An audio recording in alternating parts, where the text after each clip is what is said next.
अब बोलने दो, मैं जरूर बोलूंगा। मंत्री बोल रहे बाद में करना। बोलने दोगे तो जरूर बोलूंगा। आदरणीय अध्यक्ष महोदय, हमारे विपक्ष के भाइयों ने कर्मचारी चयन आयोग, हरियाणा लोक सेवा आयोग द्वारा की जा रही भर्तियों के संबंध में आज जो सदन में विषय उठाए हैं, मैं उस पर अपना वक्तव्य देने के लिए खड़ा हुआ हूं। मैं आभारी हूं आपका, आपने मुझे बोलने का अवसर दिया। सबसे पहले मैं बताना चाहूंगा कि हरियाणा कर्मचारी चयन आयोग और हरियाणा लोक सेवा आयोग दोनों ही स्वायत्त संस्थाएं हैं, इंडिपेंडेंट इंस्टीट्यूट हैं। किसी प्रकार की सरकार का कोई भी दबाव हम इन संस्थाओं पर, जिस प्रकार का दुष्प्रचार करा जा रहा है, कोई नहीं है इस प्रकार का। विपक्षी भाइयों के शासनकाल में तो हमेशा इन संस्थाओं पर दबाव बना रहता था, लेकिन हमारे समय में दोनों ही संस्थाएं बिना किसी दबाव के निष्पक्ष व पारदर्शी ढंग से काम कर रही हैं। जहां तक 3 परीक्षाएं रद्द होने तथा 8,653 पदों के विज्ञापन को वापस लेने की बात है, तो मैं बताना चाहूंगा कि हरियाणा कर्मचारी चयन आयोग ने 8,653 पदों के विज्ञापन को वापस लिया था, क्योंकि उसमें कुछ और पोस्टें भी ऐड करनी थी। ये इसलिए, अब आपने प्रॉमिस लिया था बेदी जी, बोलने दो ना। ये केवल विपक्ष को जवाब नहीं दे रहे, हरियाणा प्रदेश की जनता को बता रहे हैं। हरियाणा के लोगों का आप पर भी विश्वास है, हम पर भी विश्वास है। बड़े आस और विश्वास के साथ लोगों ने हमें चुन के यहां पर भेजा है, जिम्मेवारी बढ़ी। पोस्टें बढ़नी थी उसमें, वो और जरूरत लगी इस प्रकार की सरकार की तरफ से जो उनको जानकारी गई, तो केवल विज्ञापन रोकने का यही कारण था, इससे बड़ा कोई और कारण नहीं था। मैं विपक्ष को बड़े एश्योर तरीके से श्योर कर रहा हूं, किसी प्रकार पे आपको डाउट करने की आवश्यकता नहीं। इसी प्रकार से कोई आपने पंचायत सेक्रेटरियों की बात की, जो 28 जून 2024 को फिर से विज्ञापित किया गया और 17 अक्टूबर 2024 को यह लिखित परीक्षा, 17 अगस्त 2024 को लिखित परीक्षा सफलतापूर्वक आयोजित की गई। और यही नहीं, 17 अगस्त को ठीक 60 दिन के बाद उसका रिजल्ट भी आ गया और उन लोगों की ज्वाइनिंग भी हो गई। साथियों, मैं विपक्ष के साथियों से इनके कार्यकाल में जिस प्रकार की बंदरबाट और गड़बड़ियां हुई हैं, उसके बारे में थोड़ा सा प्रकाश डालना चाहूंगा। भाई भतीजावाद और क्षेत्रवाद का बोलबाला जो उस समय चलता था, जिस प्रकार की गिरोहबाजी उस समय चलती थी, वो हम नहीं कह रहे, वो इन्हीं के विधायक और मंत्री जाके मुख्यमंत्रियों से लड़ते थे कि फलां के ज्यादा लग गए और मेरे कम लग गए। बताऊंगा ना, बताऊंगा सर, अब सुन तो लो ना। कहते दिल की बात तो हो जाएगा बवाल, कह दे दिल की बात तो हो जाएगा बवाल, वोटों की खातिर ये बोले झूठ हजार, लेना देना कुछ नहीं, 100 करें सवाल। साथियों, हुड्डा जी ने बताया कि आप साथ आते थे क्या? भाई नीरज शर्मा ने बयान दिया 50 वोट लिया और नौकरी ले जाओ, मैंने तो अपने आप नहीं किया, मैंने तो नहीं कहा ना ये बात। भाई ये सारा हरियाणा को पता है, चलते चुनाव में वीडियो वायरल हुई है। बताओ, आप कह रहे आप साथ आए थे? सुनो ना, मैं टेक्निकल बात कर रहा हूं। मैं आप लोगों को बताना चाहता हूं, आप हमारे ऊपर सवाल उठा रहे हैं कि भर्तियां रद्द हो गई, बच्चों का भविष्य खराब हो गया, कोई 35 साल का बता रहा, कोई 56 साल का बता रहा। अरे आपके कार्यकाल में 11 भर्तियां रद्द हुई हैं, 7,338 युवाओं का भविष्य अंधकार में हो गया। मैं यह भी बताना चाहूंगा, ये भर्तियां इन्होंने रद्द नहीं की थी, इनकी भर्ती प्रक्रिया की गड़बड़ियों को रोकने के लिए इनकी विफलताओं के चलते माननीय सर्वोच्च न्यायालय ने ये भर्तियां रद्द की थी। आज ये कहते हैं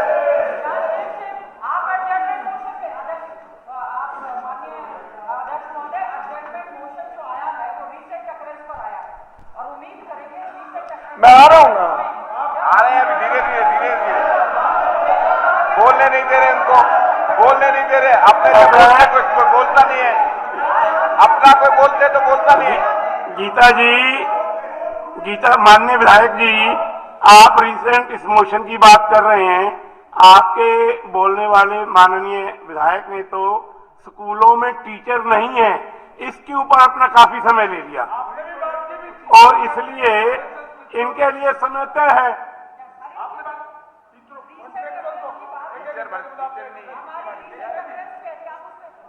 आप इनको अपना वक्तव्य पूरा करने दीजिए। लगेंगे भी लगेंगे। आपने आरोप लगाया, माननीय विधायक जी, इनको अपना वक्तव्य पूरा करने दीजिए।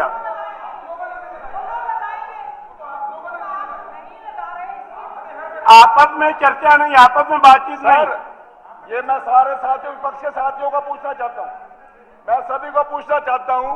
गीता बहन जी ने कहा था कि बेटी जी जोर जोर से मत, और तो आराम से बोल रहा हूं मैं, अब तो बोलने दो। बात है, आपके माध्यम से मैं मंत्री जी को कहना चाहता हूं, जो तने कहना आज कह ले, रोज रोज मत कह। हर साल 11 साल हो गए तब तक यही बात, वो पंडित जी बैठा 11 साल से यही जो कहना कह लो भाई, मैं तैयार हूं, बोल। तुम्हारे में दम हो तो मेरे मुकदमा चला लो और कर लो। बात कर रहे नेता प्रतिपक्ष जी, बताओ तो खुद बात ही है। हुड्डा जी, जब तक विधायक और मंत्री हैं तब तक वो सदन में कहेंगे ही, और सबने कहना है, अपनी अपनी बात सबने रखनी है। नहीं, आप ये उनके ऊपर बाध्यता मत कीजिए कि आज ही पूरा कर लें। भविष्य में जो बातें आएंगी, भविष्य में जवाब देंगे, उत्तर देंगे। अभी मैं करंट पे आ रहा हूं, अब फिर खड़े हो जाएंगे ये। सुनो सर, अपने अरविंद जी, देखो, ये विषय जो है गीता बुक्कल जी, हुड्डा साहब ने जो उठाया है, ये विषय ऐसा है, इसमें हर तरह की चर्चाएं, पुरानी भी होंगी, नई भी होंगी। अब गीता बुक्कल जी जो बोल रही थी, हमारी आदरणीय किसी ने बोला तो चुपचाप सुनाई। अब जो बात रखी जाएगी उसको टॉलरेट भी करना पड़ेगा। सारी बातें निकल करके आएंगी। अब ये कह रहे 2005 से लेकर के 2014 तक कुछ नहीं हुआ। ये जब अपने अंदर जाकर के देखे क्या नहीं हुआ। मेरा ख्याल में हरेक के रिश्तेदारों को नौकरी मिली। चलिए होगी बात। बेदी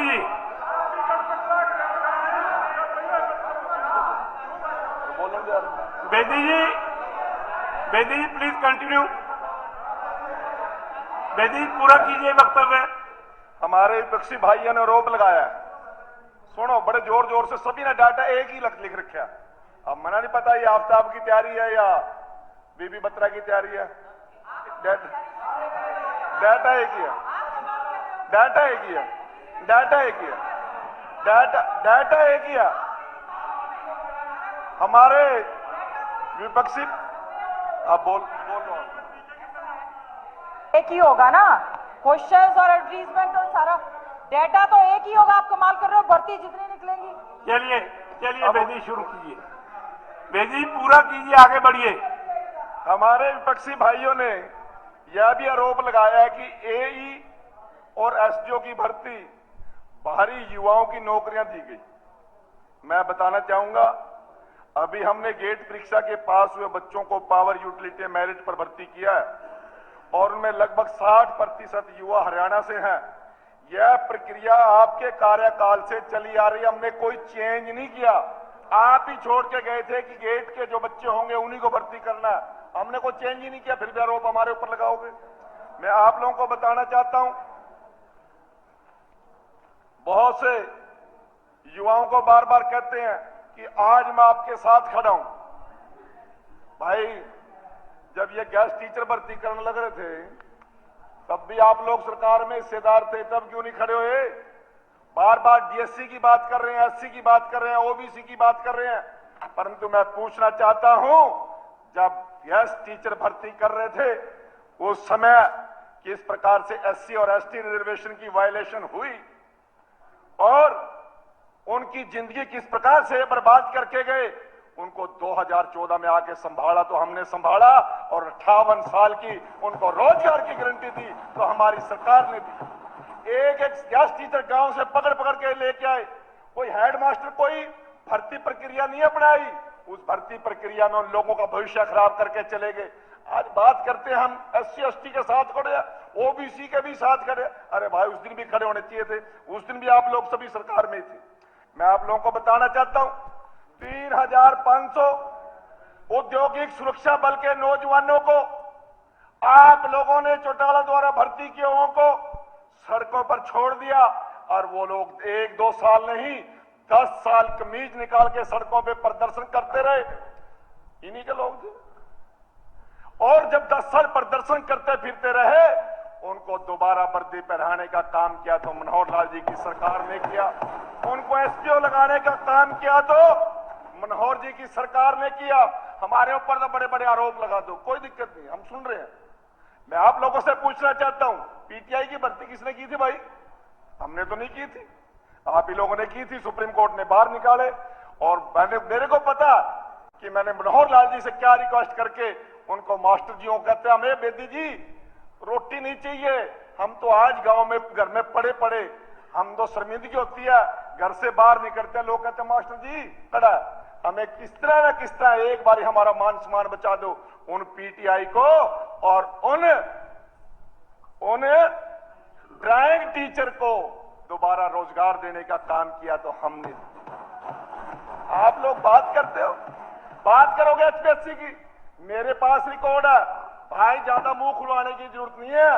एक एक आपने को नहीं दे रहा, मुंह खोल लो, कहीं आकर लग जाएगा। बेदी जी बताऊंगा मैं आपको सर, रिकॉर्ड की बात बता रहा हूं और प्रूफ मांगेंगे तो हुड्डा जी को चुपचाप भी दे दूंगा। एक एक एचपीएससी की भर्ती के अंदर 28 लोग राइटर मांगते थे कि मेरा सज्जा हाथ टूट गया। एक एचपीएससी की भर्ती में 28 आदमी का हाथ टूट सकता है क्या? इस प्रकार के लोग धांधली क्या करते थे, किस प्रकार के लोग बातें किया करते थे।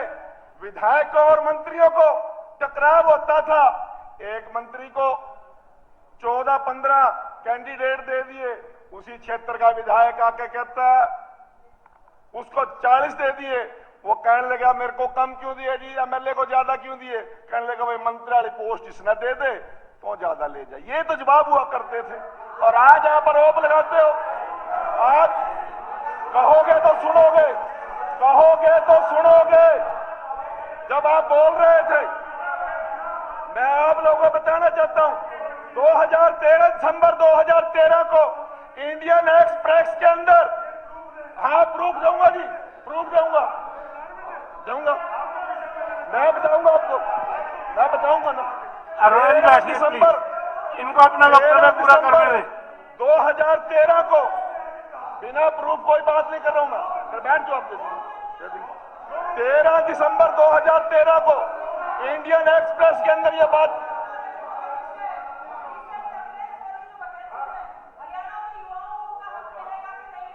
आ जाएगा उत्तर, आ जाएगा जी, विधायक जी उत्तर आएगा, माननीय मुख्यमंत्री जी देंगे उत्तर। ये तो अपना वक्तव्य दे रहे हैं, उत्तर माननीय मुख्यमंत्री जी देंगे। नहीं, ऐसा है कि उत्तर तो माननीय मुख्यमंत्री जी देंगे। सभापति जी आपको याद होगा जब एडजॉर्नमेंट मोशन पहले आया था तो स्पीकर साहब ने वो हमारा रिजेक्ट कर दिया था इस बात के ये रीसेंट ऑकरेंस नहीं है।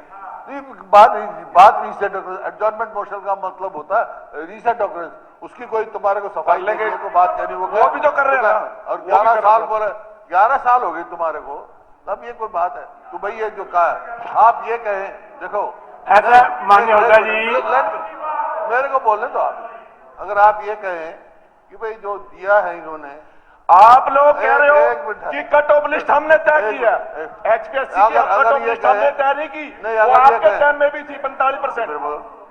कुछ तो मैं I am on my feet.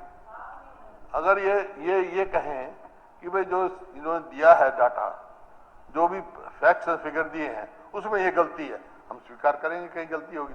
वो तो रिसेंट, वो तो जवाब बनता है इसका।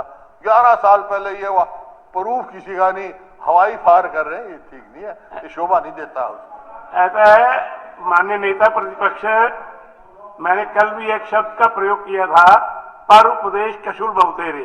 दूसरों से तो हम ये अपेक्षा करते हैं कि वो बिल्कुल सही बोलें, और जब स्वयं बोलते हैं तो हम क्या क्या बोलते हैं ये ध्यान नहीं रखते। इसलिए मेरा सबसे ये निवेदन है कि आप सभासद के नाते जो विषय है उसी के ऊपर बोले। चलो चलो, मैं बैठिए, इनको पूरा करने दीजिए। एचसीएस एग्जीक्यूटिव की बात की, गीता जी ने की एचसीएस एग्जीक्यूटिव की बात की। ये नियम 2008 में बने थे और तब से यह नियम है, जो कैंडिडेट 45% से कम अंक प्राप्त करेंगे उन्हें इंटरव्यू के लिए नहीं बुलाया जाएगा। इनको भी पता इस बात का, हम कौन सा अलग बात कह रहे हैं। हमने तो कोई नियम चेंज नहीं किया 2000 से 8 से, ये आज तक ऐसे ही चल रहा, कोई चेंज नहीं है। मैं आपको एश्योर कर रहा हूं फ्लोर पे, मैं आप लोगों को बताना चाहता हूं। इसी प्रकार से लोक सेवा आयोग की परीक्षाओं के मूल्यांकन की प्रक्रिया निष्पक्ष एवं पारदर्शी है। चयन प्रक्रिया पूरी कर लेने के बाद सभी उन अभ्यर्थियों को उनकी आंसर शीट चेक करने का मौका हमारी एचपीएससी देती है। ये आपके टाइम में भी था, ये हमारे टाइम में। हम इसमें कुछ हिडन नहीं कर रहे, कुछ भी हम कुछ भी हिडन नहीं कर रहे हैं। और इसी प्रकार से कट ऑफ केवल एक परीक्षा में नहीं होता, ये मैट्रिक में भी कोई ना कोई क्राइटेरिया बनाती है सरकारें, या नियम कानून बनते हैं, +2 के बनते हैं, ग्रेजुएशन के बनते हैं, पोस्ट ग्रेजुएशन के बनते हैं, कॉलेज यूनिवर्सिटीज में सब में बनते हैं। मैं आपकी चिंता जायज मानता हूं कि आप नेता विपक्ष के होने के नाते इस प्रकार की बात उठाना आपका फर्ज बनता है, परंतु मैं साथ साथ आपको एक और बात से आगाह करना चाहता हूं।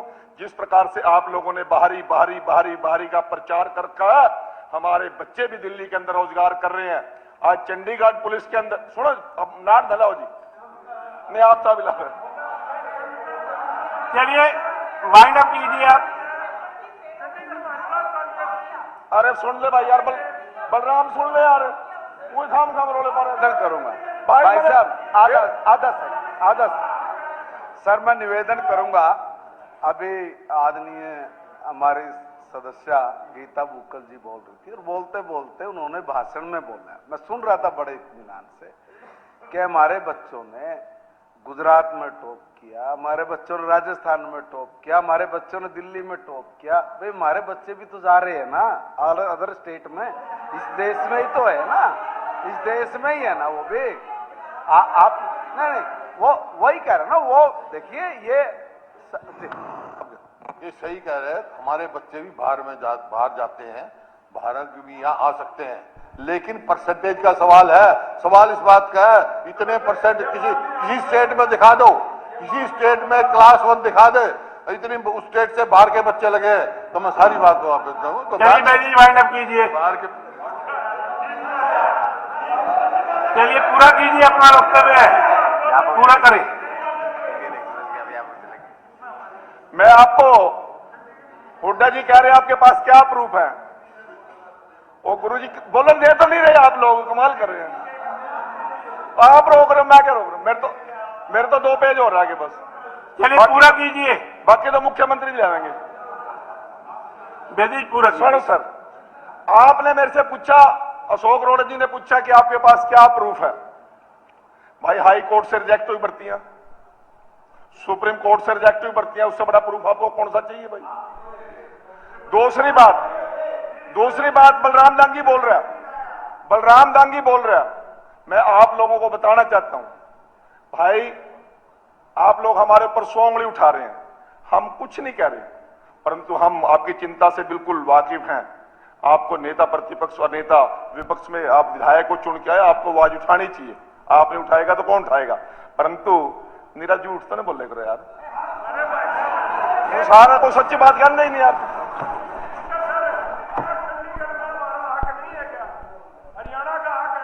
तो चंडीगढ़ डाल रहे आप कहां जा रहे हैं गांधी जी? अरे बैठिए आप, इनको पूरा करने दीजिए। मैं दिल्ली की बात कर रहा हूं। विकास जी बैठिए, इनको पूरा करने में अपना विषय। The Indian express. हाँ, एक मिनट। तू कम बोला तब सारी बुलवा दी पंडित जी ने, झूठ और कितनी बोलोगे तो बोल गया। द इंडियन, और फिर खड़े हो जाएंगे, मैं बता क्या करूं। द इंडियन एक्सप्रेस 13 दिसंबर 2013 को HCS के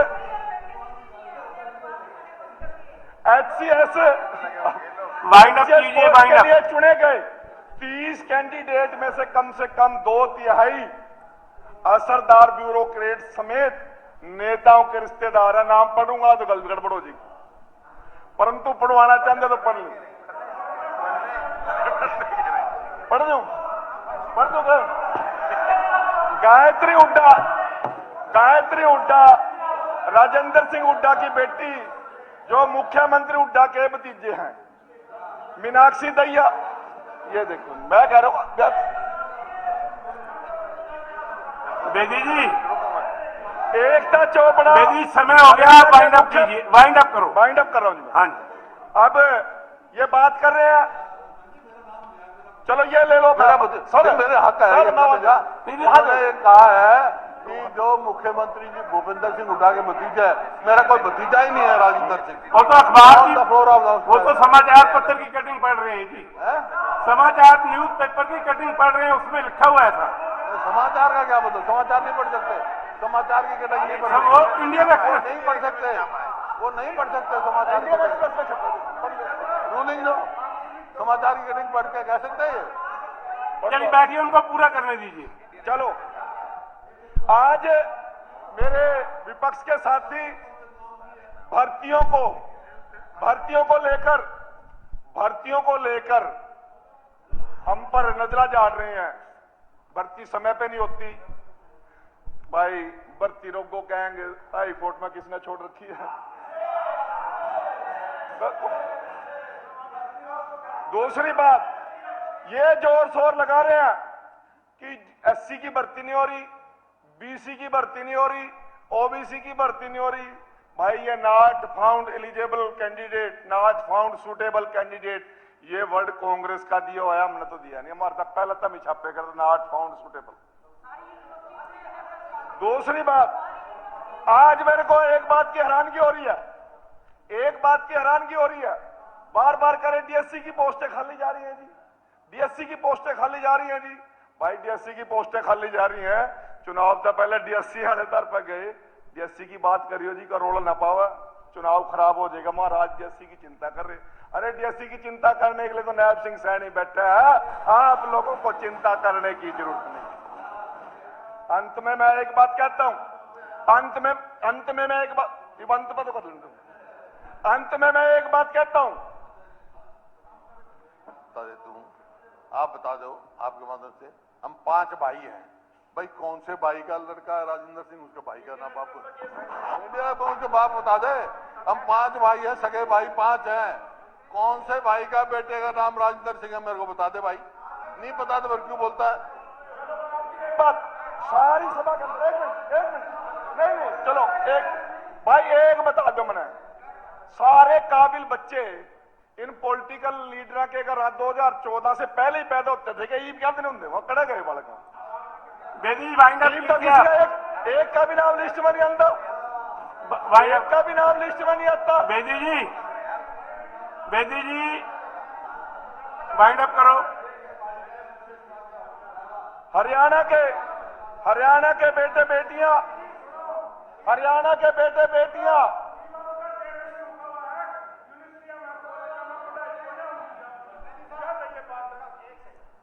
कर लो। तुम सारे तुम अपने ईमान पूरे कर लो।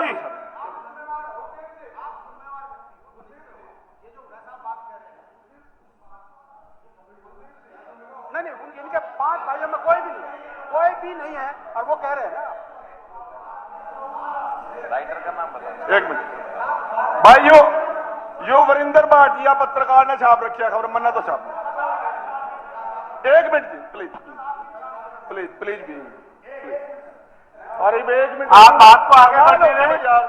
मैं प्रस्ताव के ऊपर चर्चा हो रही है, होने दें। कमाल हो रही जी, ऐसा थोड़ी होता है यार। तुम सारे खड़े हो,